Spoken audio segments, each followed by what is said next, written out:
من با دوست دخترم هم میسم آقا سید آقای صبوری گل اومدیم خدمت آقا سید برای دوستای گلمون که تو ترکیه هستن و عاشق عمو سید گلمون هستن یه چند دقیقه حالی بکنیم و یه بزم خوشگل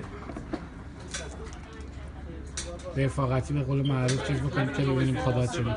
میگه در دل کاخ مجلل به جز اندو مجو که سعادت همه در کلبه درویشان است. شب بزم محفل شاهان شدن ذوقی ندارد، ای خوش و شمعی که روشن میکند ویرانه ای را. ما امشب اینجا نشستیم در مقابل این شمعای گل، خود محمد خان گل عزیز ما میثم عزیز، حمید گل، این عزیز هممون اینجاست که واقعا اینجا نمیدونین چی کاره کرده. اینم برای خود یک کتاب خودش از معرفت و صفا و حقیقت و طریقت. الان خیلی خوشحالم که اینجا هستم. این سلام و این عرض ادب میکنم خدمت این نازنینا که از من دورن ولی دلشون اینجاست. منم چشم و چراغم شما هستین که اونجا هستین. پویای عزیز، پویان آقا مجید داداش هستن. دو دست گل آقا جانی، پسر آقا ولی، پسر آقا خدا رحمت کنه پدرشون. بارون شه مشتی ها بود. هنوزم که هنوزه قدیمی ها از این بزرگوار یاد میکنن حق قانونیش هم هست. ولی حالا شما باید جای اینو پر بکنید که پر کردید. دمتون گرم.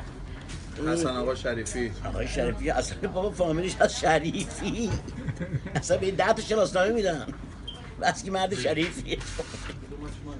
شبتون اینجا خیلی خالیه. با آقا پشتیبان دوست آقای پویان خان انشالله که پشتمان ما هم باشه تو ما غریبی به اینجا بگیم هیچ کاری نداریم، فقط تو رو داریم و خدا. کرد هم هستن ایشون. الان هم یه سلام کردی هم اونجا دیگه از دوستان. بابا کاک پشتیبانی عزیز امر مطمی پارکوی خارقه نهشت باشه.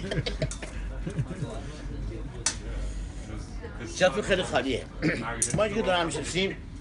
عشق این بود که محمد خان عزیز گل گفت دارم میام پیش شما. خوش به سعادتش. ما کم سعادت بودیم.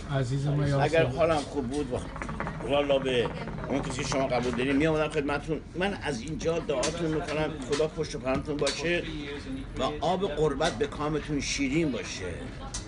الهی چشم دلتون به اون آب خاک روشن بشه. الهی ای دو